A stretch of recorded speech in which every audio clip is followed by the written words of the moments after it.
Hey you guys, it's Peter, and welcome to my channel, Peterisms, where I tell stories of my life and just little things that I have learned as I have grown into the person that I am today.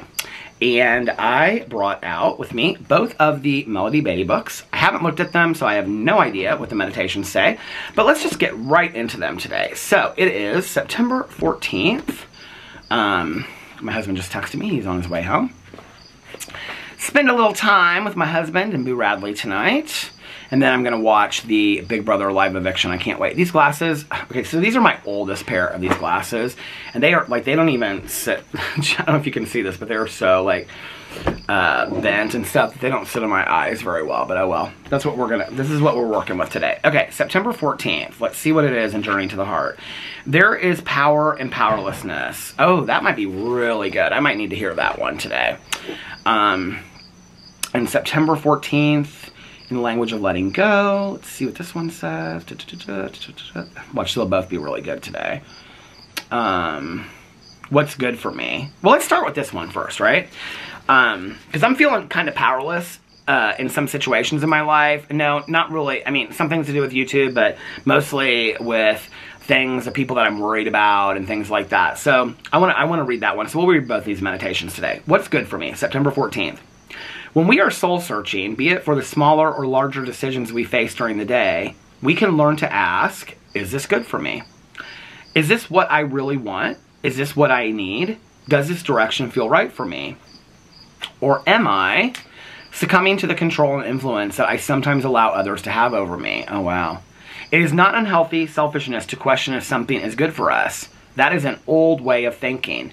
To ask if something is good for us is a healthy behavior, not to be ashamed of, and will probably work out in the other person's best interest too. We shall not wander down a selfish path of self-indulgence by asking if a thing is good for us. I think that's where we often feel bad if we want to say no to somebody if they ask us to do something or, you know, whatnot. We shall not stray from God's intended plan, God's highest good, by asking if a thing is good for us. By asking ourselves a simple question, we participate in directing our life toward the highest good and purpose. We own our power to hold ourselves in self-esteem. Today I will begin acting in my best interest. I will do this with the understanding that, on occasion, my choices will not please everyone around me. I will do this with the understanding that asking if a thing is good for me will ultimately help me take true responsibility for my life and choices. Well, this is a really good meditation, and I don't know why this is the place that I went to in my head, but I'm just going to share this with me. And I've talked a lot about like having weight issues my whole life. I've talked about it on here. I've talked about it in my vlog. I've talked about it on my Peter Does Stuff channel, having body dysmorphia and stuff. And I know that there are people out there that don't believe that I've ever tried to lose weight, but I really have at many times in my life. I've tried very, very hard to lose weight. You know, I'll say, okay, today is the day that I'm going to start eating healthy and be active. And I do it for 12 hours or 2 days. It's very much an addiction for me. And you know, I think since I'm on this new medicine and, that I have pancreatitis, it's like I lost a lot of weight. And then I think like now, like the medicine I was on before, made my appetite really aggressive all the time. And now I don't feel that way. And so I find myself being able to eat, like, you know, I don't know if I'm eating a cookie, I eat like one cookie. I don't eat, you know, and I'm not talking about crumble cookies, I'm talking about little cookies, right? Like I can eat like one cookie or 2 cookies while I'm having a cup of tea while we're watching The Housewives or something. I don't need to eat the whole bag. Before, I would eat to the point where I was like so uncomfortable. I just did this the other day with some pizza, but I don't typically do that. And so, but, you know, in the past, I've really, really struggled, and it seemed like, you know, I love to go out to eat. I love to go out to eat with friends and other couples, like when Alex and I go on double dates with couples and stuff like that. I enjoy spending time over food. I love going to restaurants and ordering food. That's really fun for me, right? Every single time in the past that I would say, okay, I'm going to start, you know, being on this health journey and eating healthier and things like that, like that night, somebody would reach out to us and be like, do you guys want to go to the Cheesecake Factory? Or do you guys want to go to Maggiano's? Or do you guys want to go here, right? Or any of our 10 favorite restaurants we go to, like Puccini's or whatnot, right? And where else do we go?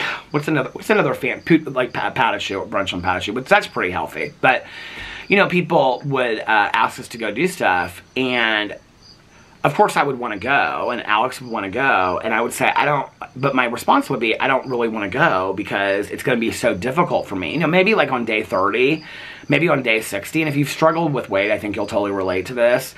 It's like the same thing was with like quitting drinking, right? It's like, you know, people say, if you hang around a barbershop long enough, you're going to get your hair cut, or stop, you know, hanging out with the same people, places, and playthings. And so when you're trying to make healthy food choices and be on a health journey, it's like, it's hard to go out to dinner to places where you want to get a full plate of pasta or, you know, an Impossible Burger or something like that, right? Impossible Burgers are vegetarian, just to make that clear for somebody out there who wants to go, Peter's eating cheeseburgers.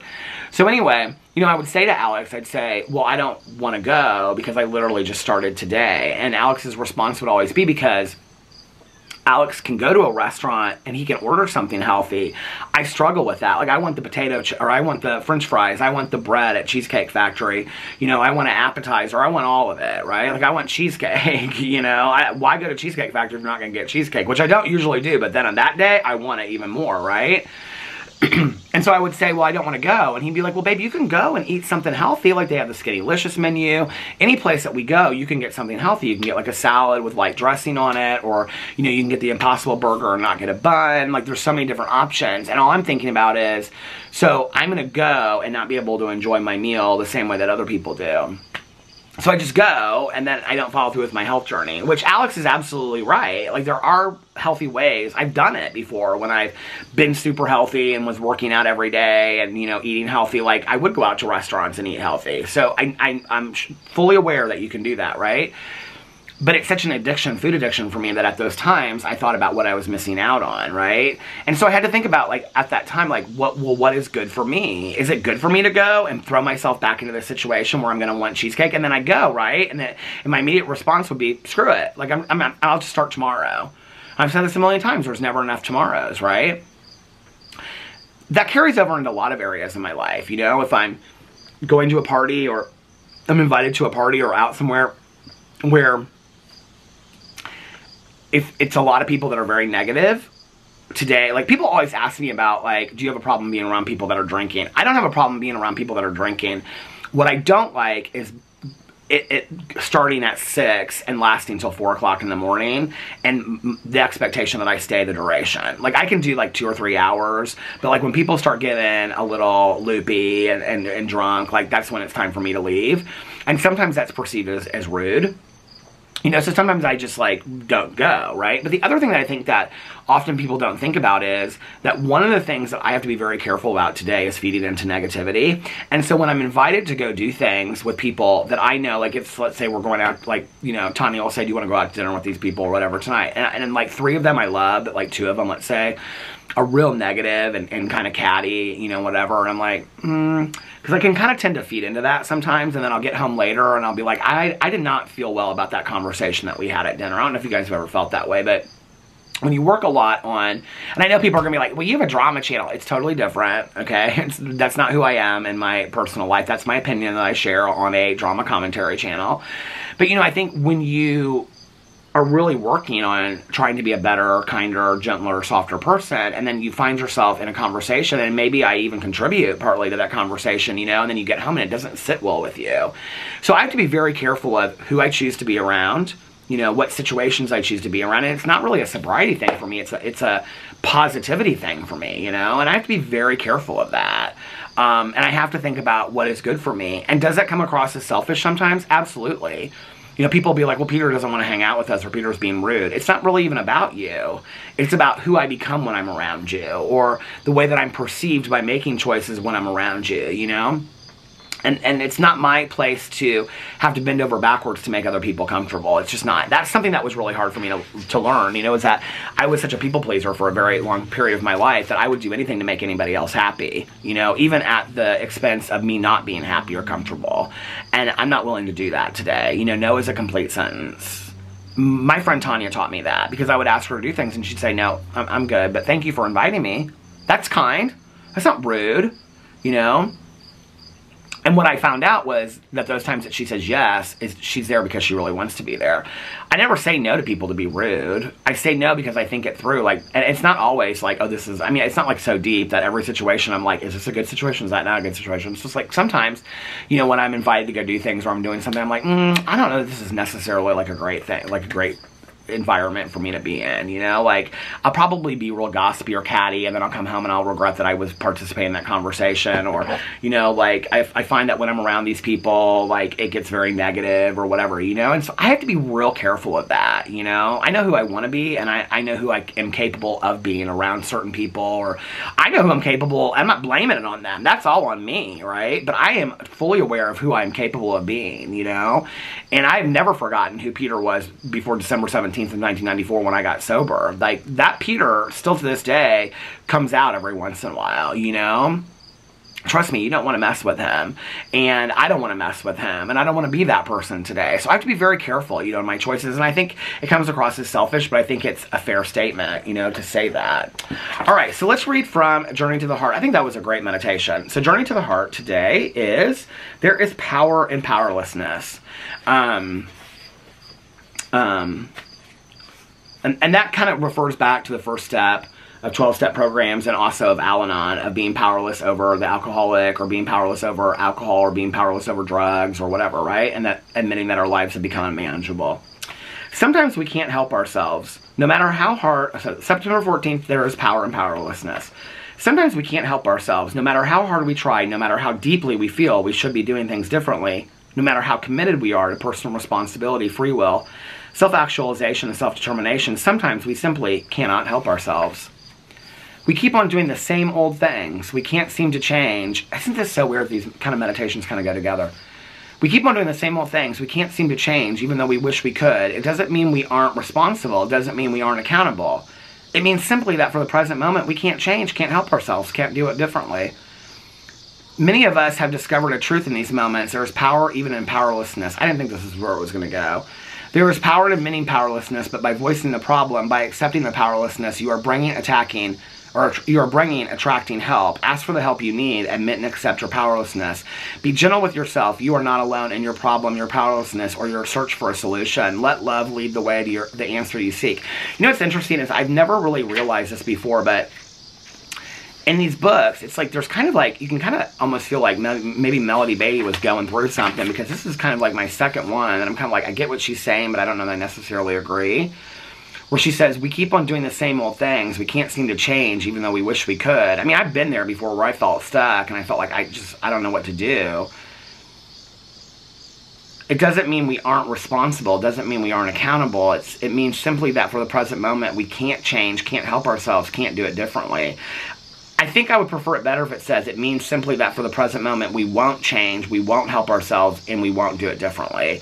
Because I really do believe that that's our choice. I believe it's our choice to stay stuck in those moments. It's our choice to not change, right? Like, as grown adults, we have always, in every second that is offered to us, the ability to change and grow as human beings. So if we're not, it's not that we can't do it. You know, and maybe it's just splitting hairs over words, but it's not that we can't do it. Like, I mean, I have felt in moments that I, like, was incapable of doing something to change, you know, and have people suggest to me, it's your choice, it's your option, you know, like, whether this is an opportunity for growth, like my sponsor says, either take it or don't, you know, this is an opportunity for change. What I do with that is up to me as a grown adult, you know? What you do with it is up to you as a grown adult. But to say and to use that as an excuse that for right now we can't change. I thought she was going to talk about powerlessness over situations that we literally cannot change, because there are people in our lives that are using, or there are people in our lives that are making destructive choices, and we feel like we don't have any control in stopping that or changing that, and that feels really powerless. I feel like I'm kind of there right now in several pieces of my life with some friends and some people that I know. And it feels powerlessness, because it's like, no matter what I say or what I do, it doesn't make a difference. I have learned in 28 and a half years of sobriety and 51 years of life that sometimes I have to let things run their course with people. Like, they have to learn it on their own, you know? I believe, like, as my friend Tanya says, sometimes people have to feel enough pain to make changes. So I don't really know what she's talking about in this meditation. That wasn't the powerlessness I thought she was going to talk about. But, you know, I think for me, what I've learned to kind of go off of that, about powerlessness in situations like of people using in our lives, or people having destructive behaviors, or people that are affecting our lives, whatever. It's like we do everything that we possibly can, and then we set it to the side. And if you're a spiritual person, it's like let go, let God. And that's what I've learned to do. So let me know what you think about all that in the comment section below. My husband is pulling in as we speak, and I love you guys, and I'll see you tomorrow. Bye.